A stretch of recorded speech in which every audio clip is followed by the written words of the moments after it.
Assalamualaikum warahmatullahi wabarakatuh. Perkenalkan kami dari kelompok 3. Di sini kami akan mempresentasikan mengenai konsep efisiensi alokasi sumber daya alam. Pertama yaitu saya Kiki Rizky Amelia dengan NIM 220606124 akan mempresentasikan yang pertama yaitu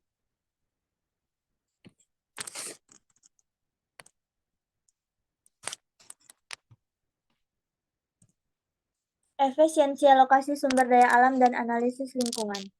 Efisiensi merupakan salah satu parameter utama dalam melakukan kegiatan ekonomi, khususnya dalam memproduksi barang dan jasa. Efisiensi tidak hanya keberhasilan dan kegagalan yang akan dicapai. Dalam efisiensi dinamis juga bersifat statis, tetapi juga bersifat dinamis dan waktu sangat berpengaruh terhadap pertimbangan alokasi antar waktu yang menjamin keadilan antar generasi, yang menjadi salah satu tujuan dari konsep pembangunan berkelanjutan. Karena meningkatnya kekhawatiran tentang dampak kegiatan ekonomi yang cenderung memberikan dampak sosial dan lingkungan yang tidak menguntungkan, perlu adanya pendekatan lain dalam mengestimasi efisiensi yang disebut dengan efisiensi sosial. Pendekatan itu tidak hanya memperhitungkan kepentingan pribadi produsen atau private interest yang bersangkutan, tetapi juga memperhitungkan kepentingan masyarakat lain dan lingkungan atau social environmental interest.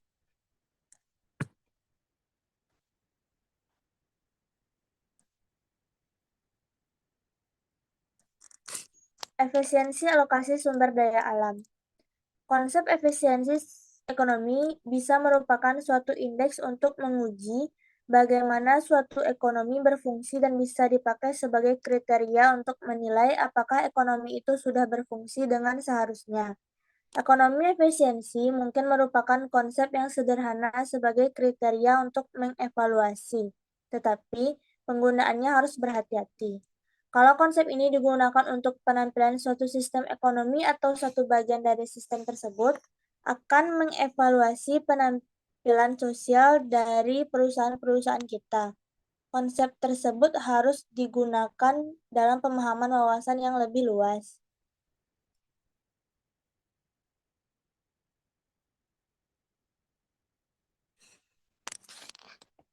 Efisiensi ekonomi statis.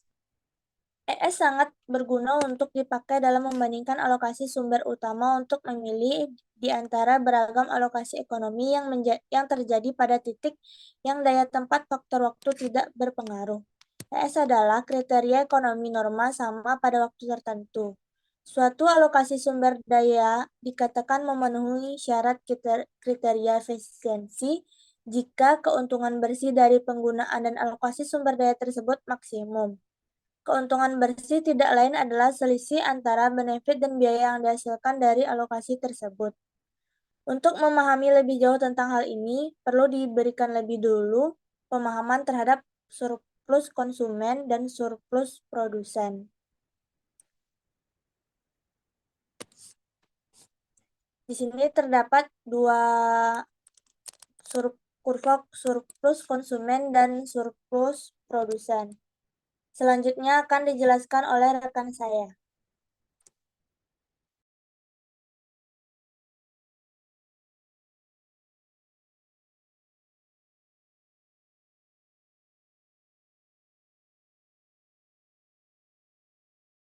Mute dia. Baiklah, di sini saya akan menjelaskan tentang matematik sederhana untuk sederhana unik efisiensi dinamis. Diasumsikan bahwa kurva permintaan dari sumber daya yang bisa habis adalah linear dan stabil dari waktu ke waktu. Oleh sebab itu, kurva permintaan inverse dalam tahun T dapat ditulis sebagai berikut. P sama dengan A per kurang BQ 4.1.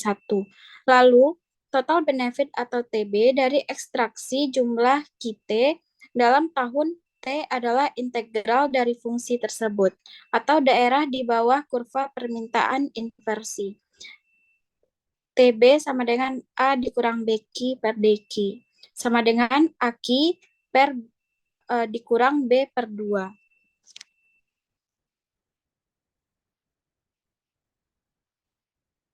4.2, kemudian diasumsikan bahwa biaya marginal dari ekstraksi sumber daya itu adalah konstanta C.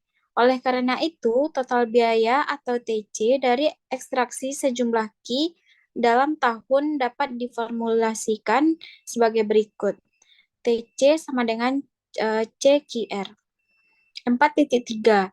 Jika jumlah total sumber daya yang tersedia sama besarnya dengan Q, maka alokasi dinamis suatu sumber daya selama 1 tahun merupakan alokasi yang memenuhi permasalahan maksimalisasi berikut. 4.4. Dengan menggunakan persamaan di atas, dapat dicari alokasi sumber daya atau sebagai contoh alokasi sumber daya dalam 2 periode. Efisiensi sosial. Efisiensi sosial mengacu pada teori ekonomi kesejahteraan atau welfare economics. Dari sudut pandang masyarakat secara keseluruhan, produksi dikatakan berada pada tingkat yang efisien ketika benefit marginal sama dengan biaya produksi marginal, yang sekaligus juga mencerminkan maksimum benefit pada kondisi pasar persaingan sempurna. Biaya privat dan biaya sosial. Dalam analisis pasar yang konvensional, efisiensi umumnya dikaitkan dengan biaya privat atau private cost dan benefit privat atau private benefits. Biaya privat dihitung dari semua biaya dari semua input yang digunakan dalam proses produksi. Dalam konteks analisis ekonomi dan selain biaya privat, harus juga diperhitungkan biaya eksternal. Dalam analisis adalah biaya sosial atau social cost. Benefit privat dan benefit eksternal. Benefit terkait dengan sesuatu yang membuat seseorang atau kelompok masyarakat menjadi lebih baik atau better off, baik secara ekonomi maupun secara sosial. Kalau seseorang melakukan sesuatu yang membuat dia lebih baik, sehat, aman, berarti dia memperoleh benefit. Kalau lingkungan bersih, itu juga merupakan benefit bagi masyarakat. Sebaliknya, kalau lingkungan tercemar, benefit itu sudah diambil dari orang tersebut.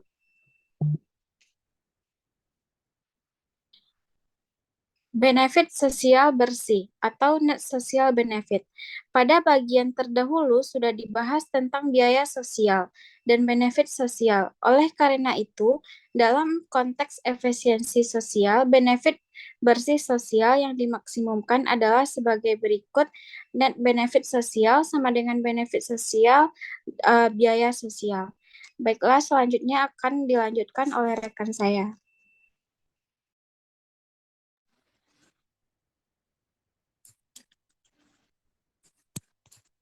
Baiklah, analisis biaya benefit bagi kebijakan publik. Telah banyak berkembang tipe analisis dan produser riset untuk menyediakan informasi sosial, ekonomi, dan lingkungan dalam formulasi kebijakan pembangunan, khususnya perbaikan kualitas lingkungan.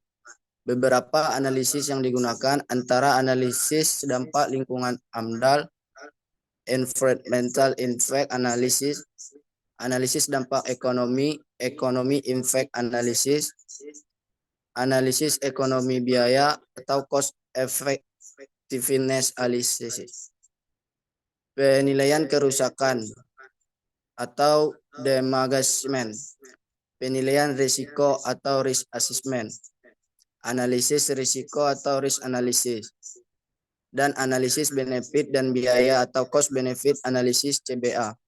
Akan tetapi CBA dianggap sebagai alat analisis yang cukup representatif dan komprehensif untuk pengambilan keputusan, terutama untuk program atau kebijakan publik. Ini dimungkinkan karena CBA juga bisa mengakomodir faktor risiko dan ketidakpastian, biaya dan benefit, lingkungan, dan banyak aspek yang dilakukan oleh alat analisis yang lain. Berikutnya yaitu konsep perbaikan Pareto potensial. Intinya kriteria perbaikan Pareto menyatakan bahwa perubahan dalam kesejahteraan orang harus diukur oleh keinginan untuk membayar, yaitu sejumlah uang yang ingin dibayar untuk benefit proyek tersebut dan jumlah yang ingin diterima sebagai kompensasi bagi kerugian yang ditimbulkan terhadap mereka. Benefit dan biaya yang ditanggung oleh individu-individu diagregatkan dalam bentuk benefit sosial dan biaya sosial. Dengan demikian, suatu proyek bisa dikerjakan jika benefit sosial yang dihasilkan melebihi biaya sosialnya. Dan dengan kata lain, jika benefit sosial bersihnya positif. Yang berikutnya yaitu penerapan CBA. CBA juga menyangkut perhitungan atau estimasi aliran dana melalui metode discounting, seperti yang bisa dilakukan pada analisis proyek-proyek investasi. Akan tetapi, pada umumnya tujuan dari penggunaan CBA adalah untuk memaksimumkan benefit bagi masyarakat secara keseluruhan, bukan bagi orang per orang atau perusahaan tertentu. Suatu CBA melibatkan kegiatan mengukur, menghitung, dan membandingkan semua manfaat dan semua biaya dari suatu proyek atau publik tertentu. Kebijakan publik bisa juga bermakna internasional dan global sehingga perspektifnya menjadi mendunia. Ada beberapa tahap dalam penerapan CBA.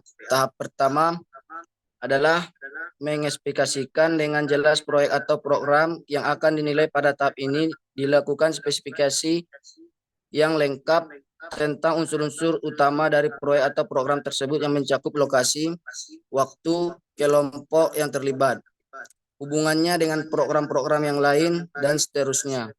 Ada dua jenis tipe utama program publik yang terkait dengan lingkungan tempat CBA yang diterapkan. Berikutnya tahap kedua. Tahap kedua adalah mendeskripsikan secara kuantitatif mengenai input dan output dari proyek atau program tersebut. Setelah melakukan spesifikasi program atau proyek utama, langkah berikutnya adalah menentukan aliran input dan output yang relevan. Tiap program memiliki spesifikasi yang berbeda. Ada yang relatif mudah, ada juga yang relatif namib. Beberapa proyek waktu yang ingat 1-2 tahun, tetapi banyak proyek yang harus ditimbangkan waktu dalam jangka panjang sampai puluhan tahun. Tahap ketiga. Tahap ketiga adalah mengestimasi biaya sosial dan input dan output tersebut, yaitu dengan memberikan nilai pada komponen input dan output dari program atau proyek tersebut untuk mengestimasi nilai manfaat dan biaya masa depan. Berikutnya tahap keempat. Tahap keempat adalah membandingkan manfaat dan biaya tersebut. Dalam konteks analisis CBA, dengan menginternalisasikan biaya eksternal dan benefit eksternal itu, dikenal dengan istilah The Extended Social Cost Benefit Analysis atau ESCBA. Berikutnya yaitu analisis CBA, data hipotesis. CBA digunakan untuk menilai kelayakan suatu proyek atau kebijakan publik dengan menggunakan kriteria yang telah dijelaskan di atas. Berikut ini adalah dilakukan contoh analisis CBA dengan menggunakan data hipotesis, menilai kelayakan suatu proyek dan membandingkannya dengan 2 proyek atau lebih untuk mengevaluasi kelayakan suatu proyek atau kebijakan publik.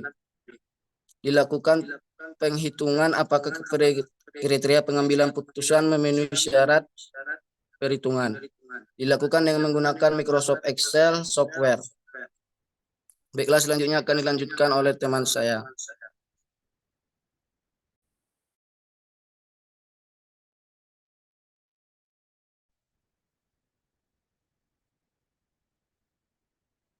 Baiklah, materi selanjutnya yaitu perbedaan CBA dengan evaluasi proyek swasta. Pertama, ruang lingkup biaya dan benefit.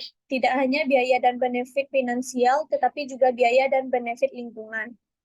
Kedua, mengestimasi biaya dan benefit yang tidak memiliki pasar, yang tidak memiliki yang tidak memiliki pasar, willingness outpay masyarakat terhadap barang lingkungan.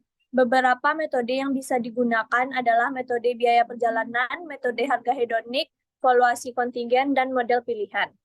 Yang ketiga, analisis swasta lebih mengacu pada memaksimumkan benefit bagi perusahaan, tetapi CBA menganalisis semua kelompok stakeholder yang dipengaruhi oleh proyek. Yang keempat, pembayaran transfer baik pajak dan subsidi tidak dimasukkan dalam CBA karena hal itu dipandang bukan merupakan cash flow. Kelima, dalam analisis finansial, harga pasar estimasi digunakan, sedangkan dalam CBA diterapkan harga bayangan atau harga kompetitif. Misalkan, suatu negara berkembang mengontrol harga beras. Jika kontrol harga ini dilepas, harga beras pada konsumen akan berlipat ganda. Hal ini merupakan harga bayangan yang mencerminkan biaya sumber daya nyata dari menanam padi. Dan yang keenam, dampaknya terhadap distribusi pendapatan, yaitu suatu proyek yang meningkatkan kesejahteraan masyarakat miskin lebih diutamakan daripada untuk kelas menengah dan kelas atas. Pilihan tingkat bunga yang lebih rendah sering digunakan bagi CBA untuk proyek atau kebijakan publik daripada evaluasi investasi swasta.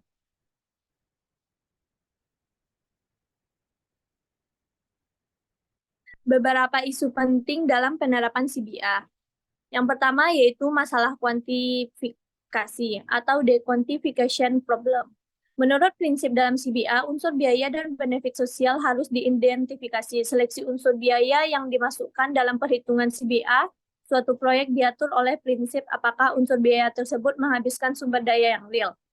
Demikian pula unsur benefit yang merupakan dampak dari proyek yang berimplikasi sebagai penambahan sumber daya real. Yang kedua, masalah valuasi atau evaluation problem. Dalam melakukan analisis CBA, dari unsur penting yang dilakukan adalah valuasi biaya dan valuasi benefit dari proyek atau kebijakan publik dinilai. Valuasi unsur benefit bisa berupa barang-barang konsumen atau consumer goods, dan barang-barang produsen atau producer goods. Valuasi biaya proyek berkaitan dengan biaya yang dikeluarkan untuk pembelian input dan dampak eksternal negatif yang disebabkan oleh proyek, dan jika tidak ada pengaruh dari kedua biaya tersebut terhadap harga, maka tidak ada komplikasi dalam perhitungannya. Akan tetapi, jika harga dari suatu faktor atau input berubah, penggunaan sumber daya dari suatu proyek harus dihitung sebesar biaya sosial total untuk supply, faktor yang meningkatkan yang diakibatkan oleh adanya proyek tersebut, ditambah dengan nilai output yang berkurang dalam sisa ekonomi akibat dari meningkatnya harga-harga faktor atau input.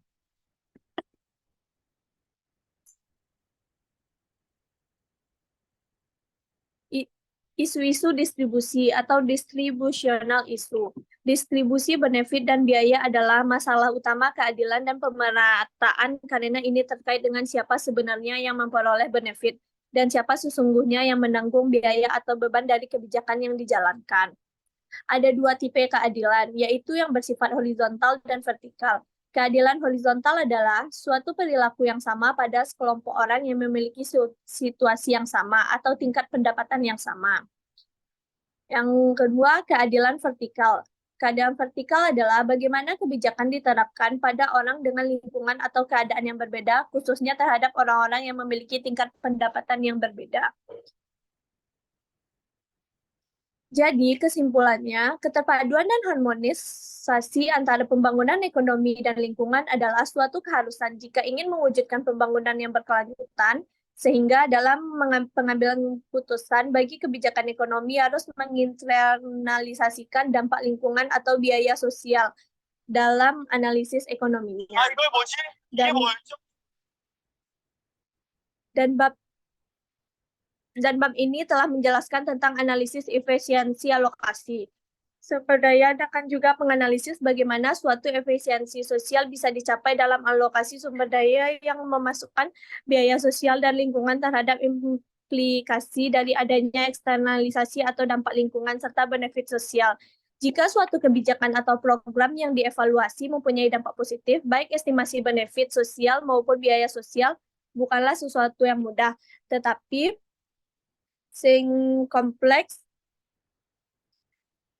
sangat kompleks dan bergantung sekali pada karakteristik barang, lingkungan, atau sumber daya yang dinilai.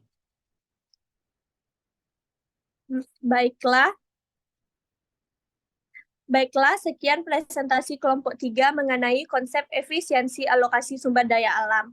Assalamualaikum warahmatullahi wabarakatuh.